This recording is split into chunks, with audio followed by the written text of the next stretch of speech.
Vamos falar hoje do Livro dos Espíritos.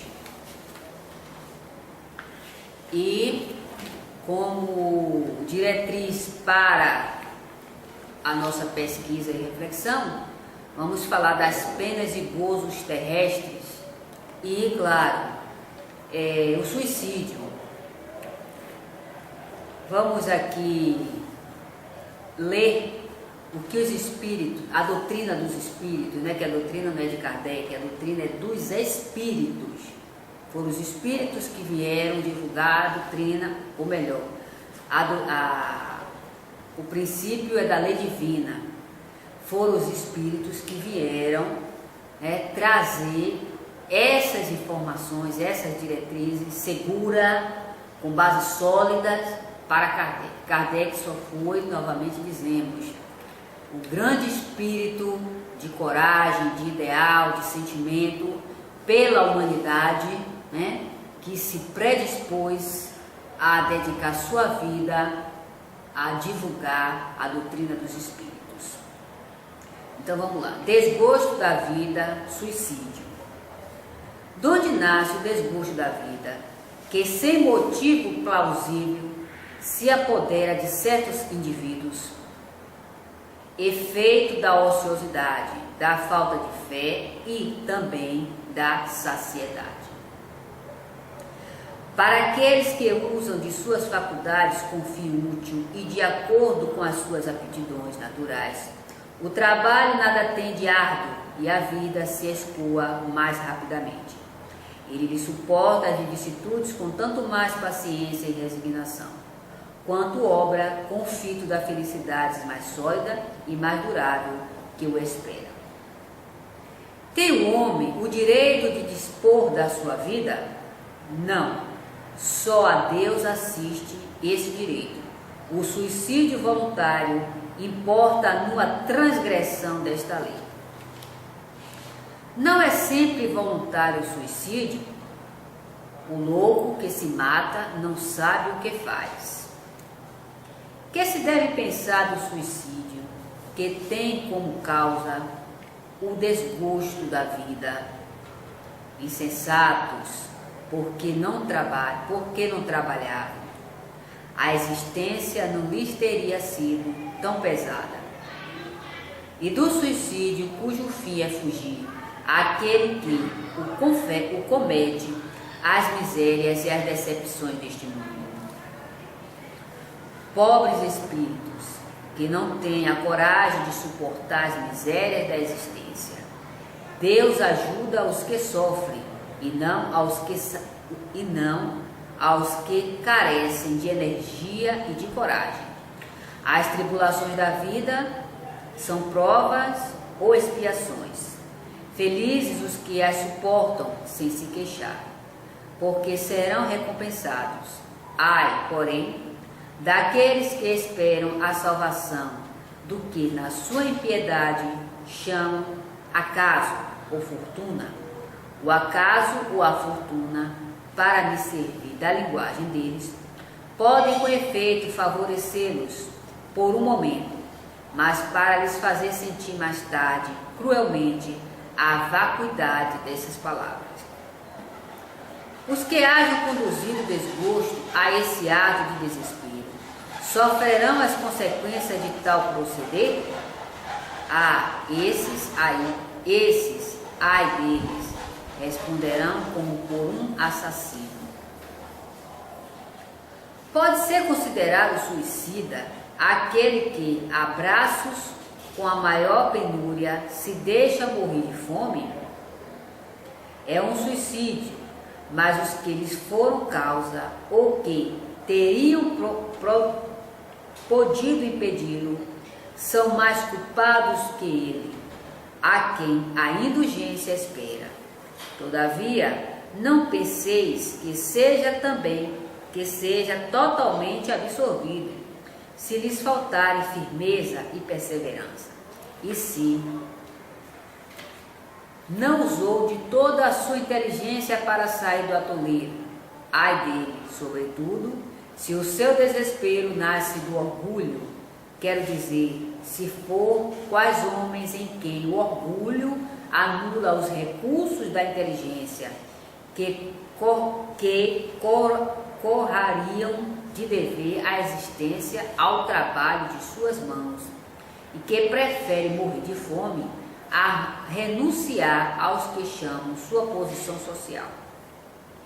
Não haverá 1000 vezes mais grandeza e dignidade em lutar contra a adversidade, em afrontar a crítica de um mundo fútil e egoísta, que só tem boa vontade para com aqueles a quem nada falta, e que vos volta as costas assim precise deles.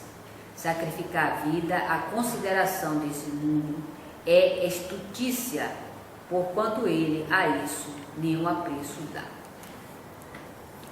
É tão reprovável como a que tem por causa o desespero, o suicídio daqueles que procuram escapar à vergonha de uma ação má.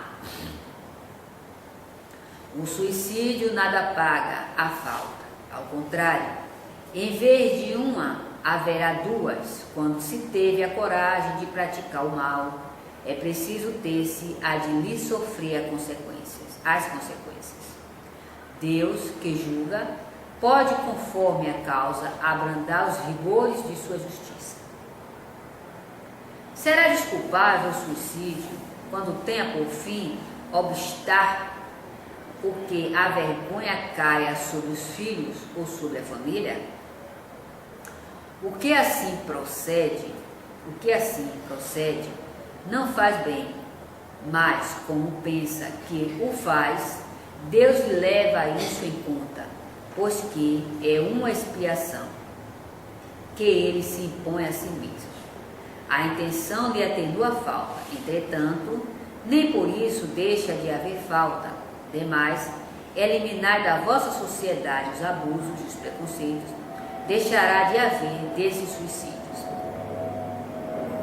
Aquele que tira de si mesmo a vida para fugir à vergonha de uma ação má, prova que dá mais apreço à estima dos homens do que a de Deus, visto que volta para a vida espiritual carregado de sua iniquidade, tendo-se privado dos meios de repará-las durante a vida corpórea. Deus, geralmente, é menos inexorável do que os homens. Perdoa os que sinceramente se arrependem e atende à reparação. Um suicida nada repara. Que pensa daquele que se mata na esperança de chegar mais depressa a uma vida melhor? Outra loucura, que faça o bem e mais certo estará de lá chegar, pois, matando-se, retarda a sua entrada no mundo melhor, e terá que pedir-lhe seja permitido voltar, para concluir a vida que pôs termo sob o influxo de uma ideia falsa. Uma falta, seja qual for, jamais abre a ninguém o santuário dos eleitos. Não é, às vezes, meritório o sacrifício da vida, quando aquele que o faz visa salvar a de outrem ou ser útil aos seus semelhantes? Isso é sublime, conforme a intenção. E, em tal caso, o sacrifício da vida não constitui suicídio, mas Deus se opõe a todo sacrifício inútil, e não o pode ver de bom grado, se tem o orgulho a manchá-lo. Só o desinteresse torna meritório o sacrifício, e não raro quem o faz guarda oculto um pensamento que lhe diminui o valor aos olhos de Deus. É interessante essa questão do suicídio, porque anteriormente já falamos isso aqui, mas vale lembrar. Eu peguei o livro dos Espíritos, e aí eu estava estudando o livro dos Espíritos. Aí o Espírito insistentemente dizendo, fale sobre o suicídio, porque os Espíritos, eles nos veem, nos ouvem constantemente. Infelizmente, criaram os pseudos espíritas criaram que os espíritos só estão na instituição espírita, né? Para eles, porque os espíritos estão em todos os lugares. Vale lembrar que o homem não sai desse estado inferior. O homem não sai, né? Porque ele largou o corpo, que ele vai para o andar de cima, como muitos pseudos espíritas dizem, ou então vai para o purgatório, ou vai para o umbral, enfim, vai para os lugares circunscritos, criados pela própria criatura mediante as suas ideias eminentemente físicas. Isso está aqui no livro dos Espíritos. E aí o Espírito insistentemente falou que falasse sobre o suicídio. A ideia envolve o espírito. Os espíritos desencarnados que aqui estão, todos eles estão com interesse de ouvir o que, na verdade, eles não buscaram enquanto estavam no físico, ou foram envolvidos pelas ideias falsas das religiões, diga-se de passagem, ou pelas ideias social, né? Aquela que todo mundo tem que pensar do mesmo jeito, trazendo como princípio a religião. Então, esses espíritos, eles, até pelo fato deles ter cometido esse ato, eles têm essa necessidade de uma ideia que os ajude a pensar, né? E até a buscar melhor condição para eles sair dessa situação. Isso está no livro Céu e Inferno. Isso está lá no Céu e Inferno. Então, quando a gente fala de determinados assuntos que são muito mais graves, como o suicídio, porque o suicídio, ele é um ato estúpido, ele é um ato translocado, porque não vai se sanar um problema pelo fato de largar o corpo, mas pelo contrário, o problema vai continuar em uma gravidade maior, porque o mal não está no corpo que está sentindo, porque o corpo é meramente o físico, mas está no espírito, que é e sempre será o promotor da sua vida. Então, em nenhum momento, os espíritos disseram a Kardec que o homem não tem responsabilidade pelas suas ações, muito pelo contrário. As suas ações são pesadas mediante o grau de instrução que o homem tenha, tanto no físico, tanto de ordem física como de ordem espiritual. Isso pesa e muito. Então, esses espíritos que aqui estão ouvindo, eles não querem ouvir aquilo que os pseudos espíritas ainda insistem em promover nas casas espíritas. Meu irmãozinho, tenha paciência, né? É assim mesmo. Isso não é orientação de ninguém, né? Da mesma forma, é o médium que não se prepara para entrar em comunicação com esses espíritos, ou melhor, ajudar esses espíritos no processo de comunicação. Esses espíritos, eles vêm sofridos, as suas energias, elas são intensas, devido ao estado vibratório eminentemente materialista que esses espíritos têm. Claro, não vai ter uma energia melhor. É como o Espírito disse ali há pouco instante, né? Que eles atacam muitas das vezes, porque a obsessão, a maior parte desses processos obsessivos é a negação do homem diante da sua natureza, que é espiritual. Então esses espíritos, eles não vão largar o plano físico e sair daqui batendo asas, se é que asas eleva alguém, né? Ou então vão sair daqui e vão se tornar criaturas extremamente inteligente e conhecedora de tudo que existe. Essas criaturas foram espíritos que se envolveram de tal forma materialmente que chegaram a esse extremo, sendo também influenciado por muitas ideias materialistas e religiosas, porque a religião é essa a realidade. A religião leva o homem até o túmulo, do túmulo para lá e que se vire, né? Do túmulo para lá e que se vire, porque assim disseram os espíritos a Allan Kardec o seguinte: Jesus está no meio daqueles que sentem e fazem o bem. Aqueles que se envolvem eminentemente com a matéria, ali ele não está. Então, da mesma forma acontece nas instituições espíritas.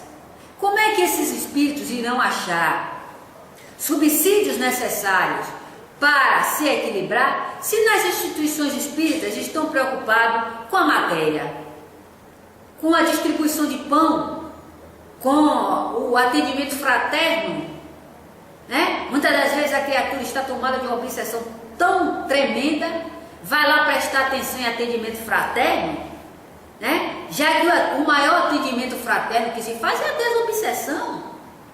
É o maior bem que o médium, que os dirigentes fazem a si mesmo. Primeiro é se politizar, depois é aprender a trabalhar de forma utilizando desse mecanismo mediúnico. Até porque a mediunidade, ela é a porta aberta para o equilíbrio e não desequilíbrio, como muitos acham.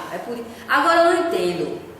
Esse povo diz que a mediunidade, por ele receber espírito, ele está desequilibrado, né? Ele está recebendo X espírito, está desequilibrado. Como que ele está desequilibrado? Se o desequilíbrio que nós sofremos é fruto da nossa imoralidade, que atrai espíritos da mesma natureza, e por força disso eles continuam no nosso encalço, ou ao nosso lado, influenciando-nos nas ideias, nos sentimentos, nos comportamentos. Bom, já que ele está equilibrado e não receber espírito, ótimo. É o que nós não vemos, muito pelo contrário. Porque a questão da mediunidade, ela não se extingue porque nós queremos. A mediunidade, ela é um mecanismo dado por Deus. E quanto mais nós a trabalhamos, que a qualidade da mediunidade, quem dá somos nós. Deus nos dá o mecanismo a ser... Leia o estudo, o livro da codificação. Deus nos dá o meio de nos desenvolvermos. A qualidade dessa mediunidade, quem vai dar somos nós. Se nós pouca importância demos, vamos querer o quê?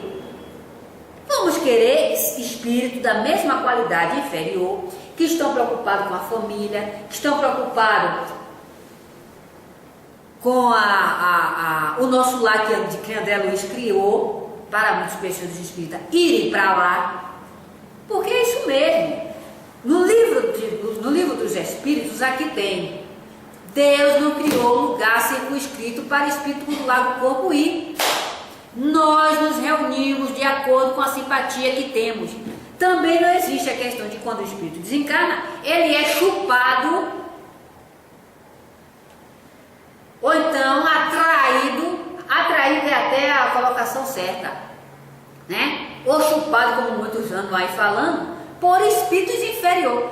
Vem cá, me diga uma coisa: os afins se atraem. Nós estaremos com aqueles ao qual nós nos afinizamos, ou aqui ou fora do corpo, mas é com quem nós nos afinizamos.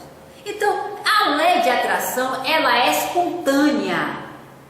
Ela não é obrigatória, ela é espontânea devido ao estado vibracional da criatura. Aqui estamos, né? Cada um de nós, de acordo com o nosso sentimento, com o nosso pensamento. Se nós não nos preparamos antes de vir para aqui, estamos com o espírito iguais a nós, igual que nós estamos pensando.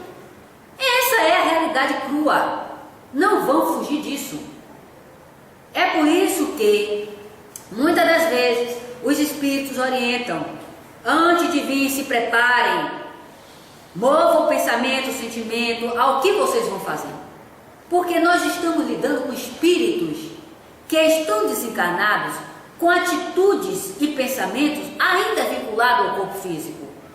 Né? Se estamos preocupados com o dia de amanhã que vamos trabalhar, esses espíritos estão ao nosso lado, permanecendo ali, ó, e suflando essas ideias o tempo todo. É a nossa preocupação. Nós só temos as companhias, né? Então, vale lembrar que o estudo preliminar da doutrina espírita é de extrema importância. Fugir deles é entrar no rol das ilusões. Então, esses espíritos ao qual fica muito, quando pegamos o livro e que eles sentem que vão ajudá-los, porque nós nos ajudamos mediante as ideias. As ideias é que nos conduz, seja no plano físico, seja no plano espiritual. São elas que nos conduz. No plano físico, nós só damos a forma, né? No mundo espiritual, nós vamos agir, ou melhor, no mundo físico, nós manipulamos o que já existe. E no mundo espiritual, nós vamos dar forma. Foi isso que André Luiz fez. Criou o mundo físico que ele achava conveniente a ele. Observe que lá tem toda uma organização social física. Não tem lá nada no livro de André Luiz que prove que aquilo existe no mundo espiritual. Aí que a gente vem e analisa. O espírito Emmanuel, que era o condutor de Chico, ele esqueceu de mandar Chico verificar o livro dos espíritos, porque aqui tem, jogando toda a ideia que o próprio André Luiz diz das colônias por terra. E até o próprio Chico não teve a predisposição de buscar nos livros da codificação se na verdade isso é real, se esse mundo na verdade existia, e que não existe. O mundo físico, o espírito, ele não transporta o mundo físico, ele transporta assim as suas ideias, chamada de condicionamento. E ele, com essas ideias condicionadas, ele cria o que ele quiser no mundo espiritual, né? É aí que está. Muitos acham que os espíritos vivem à toa, muitos desses espíritos vivem à toa. E pelo contrário, muitos espíritos inferiores, eles estudam, sabe para quê? Para saber como vai atacar um encarnado. Eles se especializam. Leiam aquele livro de Carlos Bernardo Loureiro, Obsessão e Seus Mistérios. Leiam para vocês verem. Esses espíritos, eles não ficam como encarnados, não à toa, ó, buscando as ideias que dizem. Eles procuram se aprimorar, né? É por isso que aqui sempre falamos da instituição pseudo espíritas. Porque essas instituições, elas não estão em hipótese nenhuma ligadas ao livro da codificação. Porque quando você pega o livro da codificação, você vê uma distorção totalmente de ideias desses encarnados. Primeiro que o trabalho espírita, ele não tem vamos dizer assim, como é que eu vou colocar? Ele não é padronizado. Os trabalhos espíritas não é padronizado. Os espíritos agem vinculado ao uso da razão, da inteligência, do estudo, da pesquisa. Não há nas instituições, não há para os espíritos esclarecidos você, como muitos fizeram, né? A imposição das mãos, e isso tem que ser uma postura padronizada. Esse médium desconhece o toque, esse médium desconhece orientação dos espíritos, esse médium desconhece técnica, não estuda nada, não pega um livro para fazer nada, mal sabe os princípios espíritas, não sabe nem por onde que vai os espíritos. Vai saber o que, pelo amor de Deus? Os espíritos sérios estão aí? Estão com esses médicos, esses dirigentes? Não estão não, minha gente. O próprio livro da codificação nos orienta a respeito disso. Primeiro que para se fazer um trabalho sério é necessário disciplina. Ou você se disciplina ou você fica a ver navios. Você fica a ver navios. É como a questão da mediunidade, como os espíritos sempre falam, apocada. Você leva o tempo todo dentro da instituição e a mediunidade, como é que se diz? Truncada. O que é isso? Será que é só porque os espíritos não botam, não tem espírito para se comunicar? Tem sim. Agora o médium precisa se preparar. As suas ideias estão sendo o contraditor do que ele está recebendo. É por isso que vemos, né? É a questão da mediunidade truncada pelas ideias do próprio encarnado.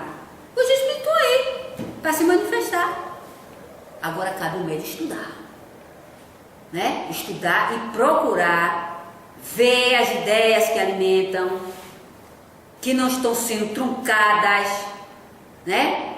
Para esse mecanismo, porque envolve mesmo, para que ele veja se é melhor ele com a mediunidade truncada ou com ele a mediunidade.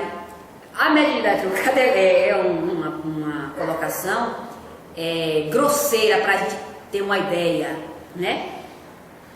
Porque vale lembrar o seguinte: quanto menos a gente trabalha, mais a gente se embrutece, principalmente na questão mediúnica, que é um mecanismo onde eleva o homem, principalmente quando ela traz a questão da disciplina.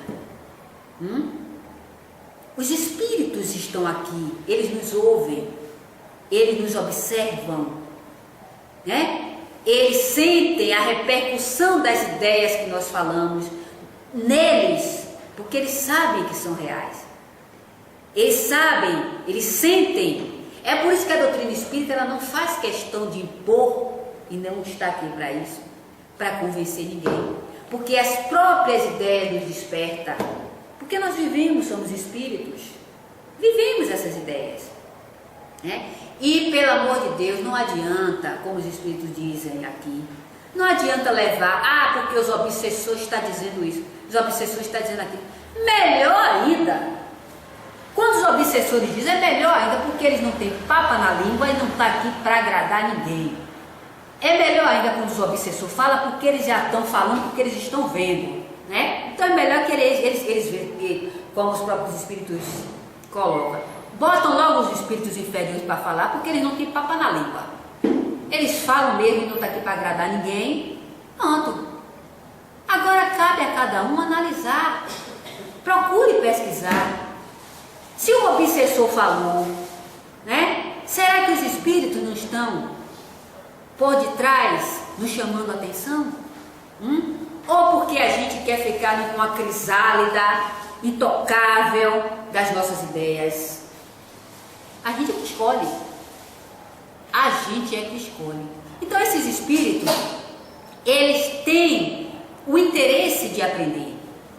E não é em outra doutrina que eles vão achar esclarecimento. É na própria doutrina espírita, porque a doutrina espírita, ela é uma doutrina de pesquisa. As religiões,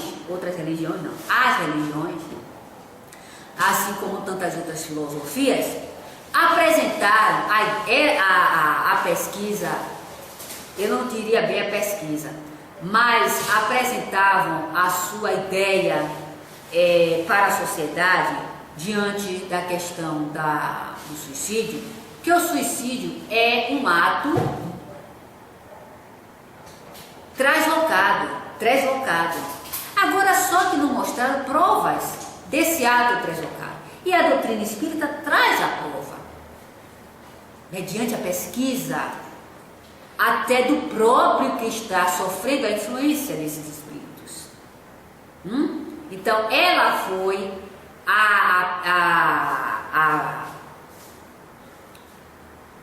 a filosofia que teve autoridade em dizer e mostrar. Tanto sim que o livro O Céu e o Inferno, ele está lá, composto de pesquisas diante dos espíritos sofredores em vários aspectos. E até mostrando essa questão do suicídio, que criaram um romance e nesse romance fizeram o seguinte, fizeram de um ato como que o espírito, ao se suicidar, ele fica ligado ao corpo por determinado tempo que ele deveria estar no físico, ele fica preso a esse corpo por um determinado tempo. E aí criaram assim como se fosse padronizado, vamos colocar assim. Todos os espíritos passam por isso. Não. Não é para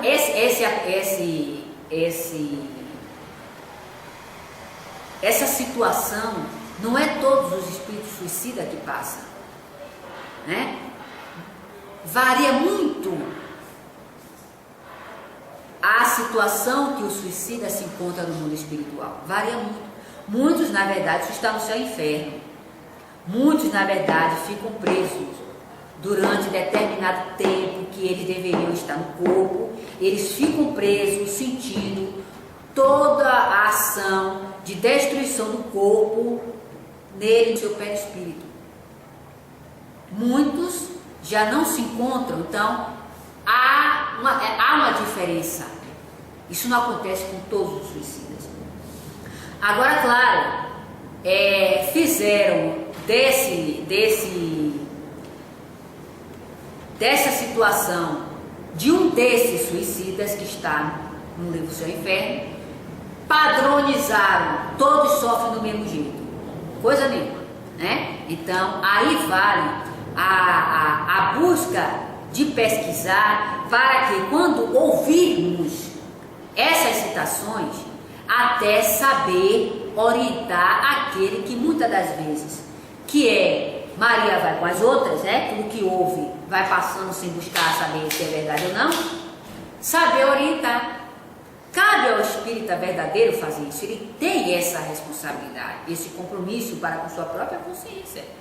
Então, os espíritos que se suicidaram, eles têm, como dizem os próprios espíritos que orientaram Kardec, eles têm o seu agravante e o seu atenuante.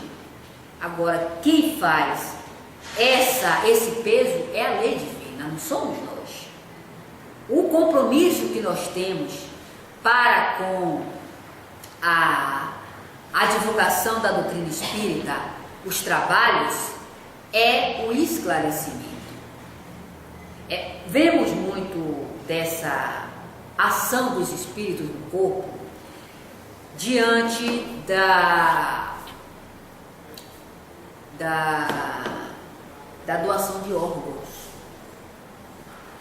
Muitos desses espíritos, não é suicida, muitos desses espíritos que desencarnaram e os seus órgãos são doados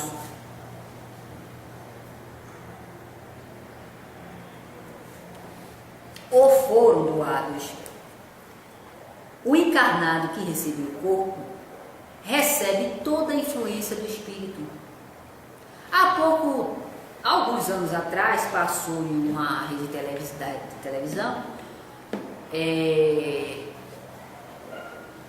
um relato sobre a doação de órgãos, em que uma americana relatou o seguinte, que ela não sabia o porquê ela estava passando por aquilo. Ela nunca teve aquele sentimento, ela não sabia lutar, karatê, e depois de um determinado tempo, ela começou a ter essas reações, a ter esse sentimento de lutar karatê, de ser uma pessoa violenta, né? levantar à noite para ficar exercendo luta marcial, e ela não tinha essa postura, ela não tinha esse comportamento. Será que pelo fato do espírito ter morrido, foi tudo com ele? Será que o espírito morreu? Ou melhor, o corpo? Porque o espírito não morre, o espírito nem nasce e nem morre. Quem nasce e morre é o corpo, porque o corpo ele é formado, o espírito não. Nós estamos ligados ao corpo. É diferente. Nós não estamos dentro do corpo, nós estamos ligados. Essa ligação possibilita o corpo nascer e morrer. Então o espírito, ele está intacto. O corpo é que está sofrendo essas ações, ou melhor, esses fenômenos da morte e da vida. Então, foram várias pessoas que deram relatos que elas estavam passando por determinadas influências, vamos dizer assim, diante de certos comportamentos, né? E a que me chamou mais atenção foi essa moça das artes marciais, e ela tinha recebido acho que foi um fígado, foi um rim. Depois dessa doação de órgão, ela começou a sentir essas posturas, né, que ela não tinha. Então daí se vê. Agora imagine o órgão de um suicida. Imagine receber o órgão do suicida. Então a doação de órgão, ela é para o espiritismo, ainda não é que ela seja proibida, mas ela traz o relato dos espíritos, do espírito. Ela traz toda a vida programada do físico, do espírito. Então, é essa a preocupação dos espíritos, que os fisiologistas, que eles estudem a vida pós-morte. Porque estudando a vida pós-morte, certamente verificará que ali não morreu um corpo, mas desencarnou um ser que era proprietário daquele corpo e que toda a sua vida está ali, registrada naquele corpo. Toda a sua vida física daquela reencarnação está ali registrada. E como o receptor também é o espírito, ele não vai deixar de sofrer a influência desse espírito que está fora do corpo. Então, isso é que é espiritismo, isso é que em ciência espírita leva a criatura a raciocinar. Nós precisamos raciocinar, não que nós somos alguma coisa após morte, mas que nós somos seres atuantes, seres co-criadores, seres que não somos marionetes, né, como muitos acham, que vivem possuídos pelo demo, e que o demo faz, o que o demo faz. Outros querem um bode expiatório para sofrer todas as suas miserabilidades que ele cometeu, porque ele não quer se responsabilizar por nada. Então a doutrina espírita leva o homem a se equilibrar. O homem precisa se equilibrar. E o equilíbrio do homem não está na grandeza da matéria, está na busca incessante de saber o que ele é, ou melhor, de onde ele veio, o que ele é, para onde ele vai e o que ele será. São essas diretrizes seguras que livram o homem do apego à família, do apego à pátria, do apego aos bens, porque eleva ele ao ser espiritual, eleva os seus sentimentos e a sua razão. Ele desencarna, ele não vai ficar preso aos ambientes porque ele pertencer aqui Ele vai buscar os seus ideais nobres que o elevem, né? Essa é a questão. Então a doutrina espírita prepara o homem do corpo para que quando ele o deixar, ele não queira voltar para o seu casulo achando que a vida só se propaga no corpo. E aqui a gente fica.